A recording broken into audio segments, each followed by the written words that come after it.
Welcome back to Sledgehammer Horror, guys. I am Ken Sledge. And I'm Ashley Sledge. And let's talk horror. So we're going to do our review on Final Destination 6. So Final Destination Bloodlines is the newest entry in the franchise. And a little bit different here. A young lady has dreams of the premonition her grandma had when she was young that saved a bunch of people, but now death is still on its way back. So we're going to talk about the positives, the negatives, and we are going to spoil the film. So please go check out Final Destination Bloodlines. But for now, let's get into the positives.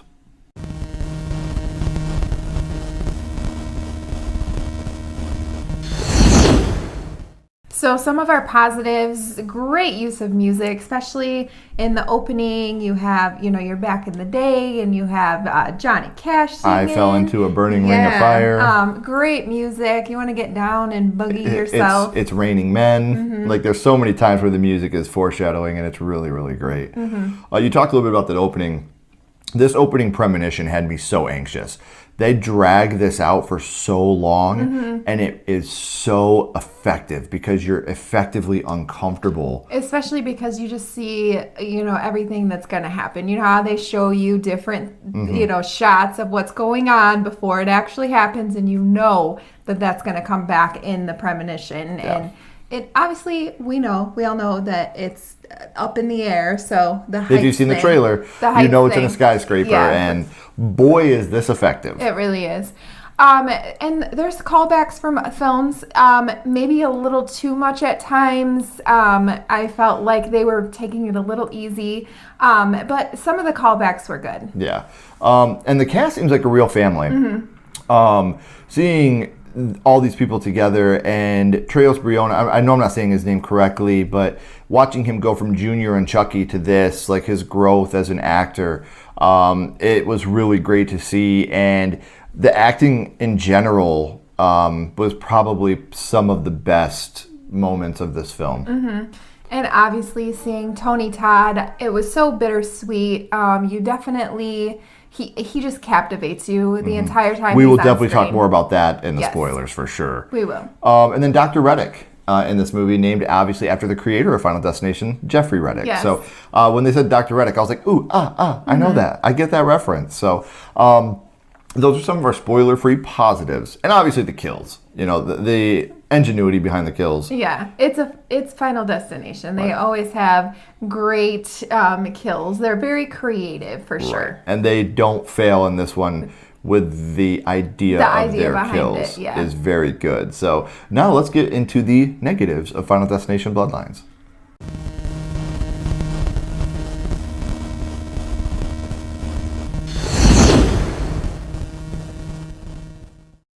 Negatives. CGI blood. What? I hate CGI blood, and this isn't the first one in this franchise that uses CGI blood, and it's such a bummer because I can't imagine that fake, real-looking blood is more expensive than CGI fucking blood. I hate it. It's terrible in this film. They completely changed Death's design in this, and again, we'll talk about this more in the spoilers. We'll talk about it, but yeah, I definitely leaned over and was like, Yeah, because there's... Again, I get that it's hard to be original in a Final Destination film. You have a premonition, people die, it happens. But the way that they go about it with this one didn't make a lot of sense to us. Maybe someone can explain it to us a little better, but we'll talk about that more in the spoilers. I don't see how they possibly could. So, the deaths, again, we're gonna the go idea on behind them they were great, but the way they looked were not great. Like, it takes me back to Final Destination 4, where it's almost like comedic. It looks really it does bad. And that's such a bummer because it takes you out of it. When a death doesn't look good, when a kill looks fake, it takes me out of it. Like, I can't stand that. I will say, in the defense of this film, it was filmed for IMAX. We watched it in a standard theater. I don't know if watching it in IMAX would have been more of an experience when it comes to the viewing, if it would have been a better viewing experience. Maybe the CGI stuff stood out more in a standard theater. I can't say either way. It's just a bummer because the first two films were so practical. And why they got away from that, I don't know. Mm-hmm. And this film definitely follows the format. It doesn't do anything new. No, it's more of the same. Yeah. For the most part. And that was the biggest bummer to me. And the CG fucking eye. Like, I'm going to say that again. Yeah, have we mentioned how bad the CGI looks in this film? Capital letter CGI sucks, unfortunately. So, there was very little practical stuff done in here. It was a very, very CGI heavy. So those are some of our spoiler-free negatives about Final Destination Bloodlines. If you haven't seen it, please go check the movie out for yourself and then come back for our spoilers. See if you agree or disagree with our spoilers.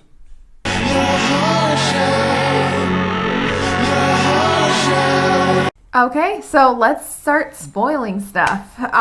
So we have the opening premonition, obviously Final Destination. You have your opening premonition, and the fire stunt was actually really great. It looked really good. A couple different fire stunts. And we talked about how there was very little practical. And it looked really, really good. It absolutely did. We're talking about ideas now. There's a spot where Iris gets, her husband proposes to her at the tower, and the ring's very tight. But when it falls apart, she's stuck by her ring. Just by the ring, and it's so tight on her finger. That it peels her flesh off of her finger, and she falls Does it to look her great? death.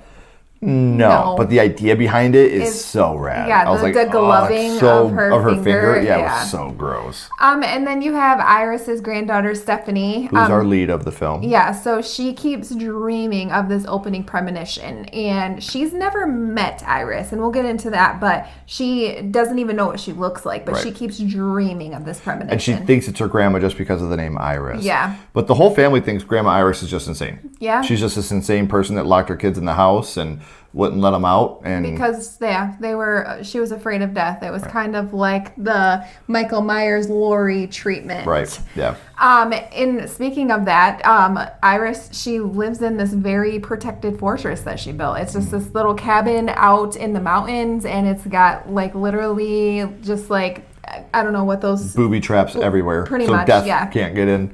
They actually talk to death a lot in this movie, which I think is hilarious. But Yeah. Iris does finally step outside. And she knows she's going to die. She tells Stephanie, like, you still don't believe me. Like, she gives her back up. book. Yep, she gives her the book of all the, we talked about the other movies. Like, you see the log truck in the book. You see the airplane. All these different things from the other films. And she's like, seeing is believing. And then a pole goes right through her head. Again, great idea. Yeah. The idea was phenomenal. Even on Stephanie's face didn't look good. It looked terrible. It looked like very deoxygenated blood, which was, she should have oxygenated blood, guys. She should. Something I knew before tonight. So Howard, Iris's son, he dies from stepping on a glass, like a piece of glass that got broken, and then he falls down and the lawnmower literally runs his face over. And this part is so much gnarlier than it was in the trailer. Like the glass goes through his foot. This really reminds me of when Chucky puts the poison into the That's a good chili, call. The chili. And you don't know which one, like, because they're all drinking, and somebody you don't know which one has the glass in the glass. There. Yeah, so good there's call. a couple of different like Chucky references that I noticed in this I'll talk about. Yeah. So Eric, Howard's son, if you've seen the very first teaser, you saw his death in the tattoo parlor, getting stuck on the nose and falling in the fire. He didn't die. During that scene, we find out the next day that he survived because of the leather jacket that he was wearing. Julia, she is another child of Howard's. Her death looks horrible. So yeah, they did skip over Eric, but she gets crushed in a garbage truck. Again, that reminds me of Child's Play 2, where he, is Child's Play 3. Or Child's Play 3, yeah, sorry. But the way it looks, like the way her head just pops, it just looks so bad. Terrible. Yeah. We find out right after this that Eric isn't Howard's biological son, and that's why Death skipped him. Called it. She did. Now, there's two things I want to say here. One, it's bullshit, because why did he go through all that shit in the tattoo parlor, which was obviously Death's design if he wasn't Howard's biological kid anyway? Just that whole scene makes no scent. fucking sense. Yeah. Now, I laughed so hard at this part. I don't remember the other guy's name that she had an affair with. Yeah, he's like, so who's my real father? And she says his name, and he's like, are you serious? He starts walking away. He's like, is that why he always wanted to play catch with me? And I fucking lost it. Forever. Like, I couldn't stop thinking. It's literally been an earwig in my brain all night. Like, is that why he wanted to play catch? And to a lot of people, that may have been just like a one-off silly line. that hit me so hard. I laughed profusely at that line. So we find out that Iris, the grandmother, she saved Bloodsworth when he was a kid. When he was in the skyscraper, she saved him. So he went there with his mom one night because she was a singer in the band, and she saved him. Well, she saved a lot of people, but he was one of them. This whole part with Tony is hard, but we do find out during this that Kimberly from Final Destination 2 officially did survive. She did survive. She's still out there. She's still alive. Yeah, so she did come back. You know, she died. That and newspaper they brought her clipping back. from Final Destination 3 is not canon. That's not, that deleted scene. It was deleted for a reason. And Kimberly is still alive. And then this is probably the best part of the entire movie. And this is Tony's speech. It was so emotional, and it just felt like it was... It wasn't William Bloodsworth. It felt like it was Tony just saying goodbye to his fans. Like, I'm here because of you guys, and just live your life to the fullest. He's had a great life. And it was so emotional, and just... you could just tell, like, he knew. He knew. He knew he was sick. And he says it. He goes, I'm sick. He literally I got does. what Iris had, and life is precious. I'm going to go and I'm going to enjoy what little bit of time I have left. Yeah.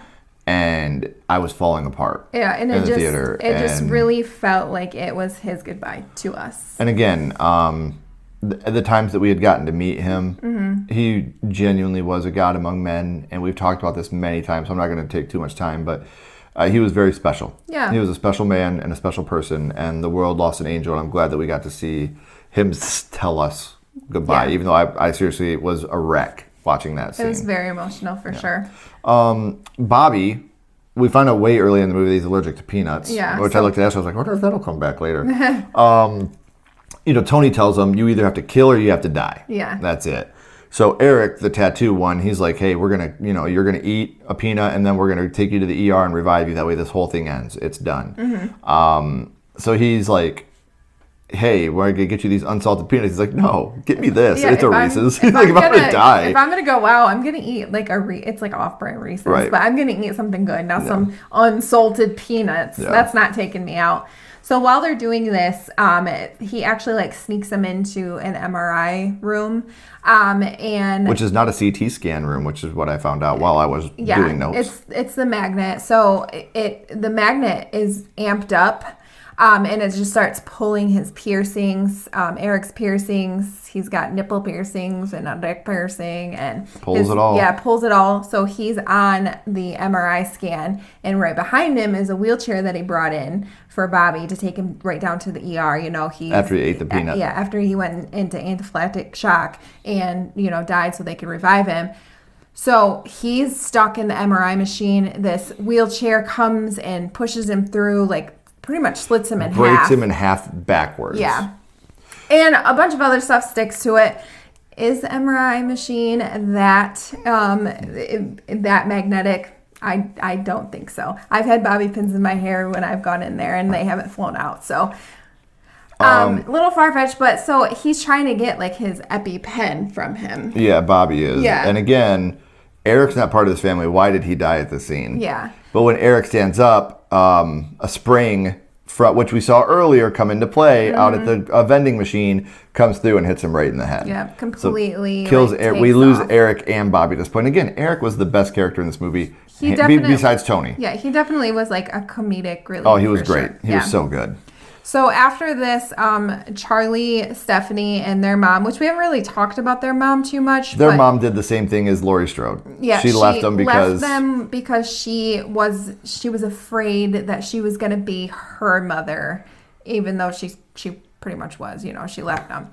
So they go to Grandma's cabin and they try to get in, and this is when a series of events happens. Like Final Destination, and it explodes. The cabin explodes. Yeah, and they're in her RV. So she has this RV that she drives around and just. Well, now the RV tips into the water, so Stephanie is stuck in the water because the seatbelt broke. Yeah, so something. So it looks just like Final Destination 2 with the ambulance underwater. Again, playing it safe. Yep, and then you have Mom she saves Charlie. She's trapped under stuff, and when she stands up, a pole falls, and again, looks like complete dog ass. She was going to try to stay alive and kind of be like Iris and just pretty much be what we didn't talk about is, in this movie, death is getting them by the age they were. Which makes no sense. So all of these people that were in this skyscraper thing that was supposed to die that day, their family, so all these different movies was all of their families, okay? And they all had premonitions in these movies. But in this one, they don't have the premonitions. Iris had her grandma's premonition. Yeah, Iris had her grandma's premonition, and then now they're going by age.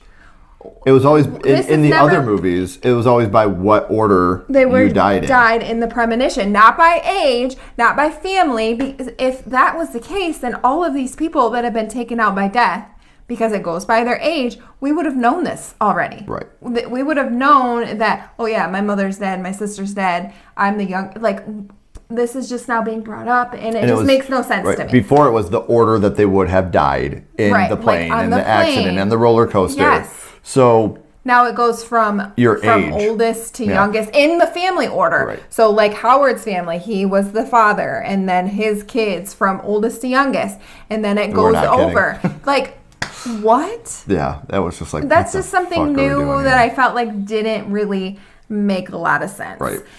So anyways, after that, Stephanie drowns. This was so funny. Charlie brings her back. And this I was really pissed about. She was. They do redeem themselves. I was like, so you're telling me she drowned and her heart stopped and he did a little CPR and she's alive? She did say that to me, and I was like, "That's not that doesn't work like that." I was like, if totally.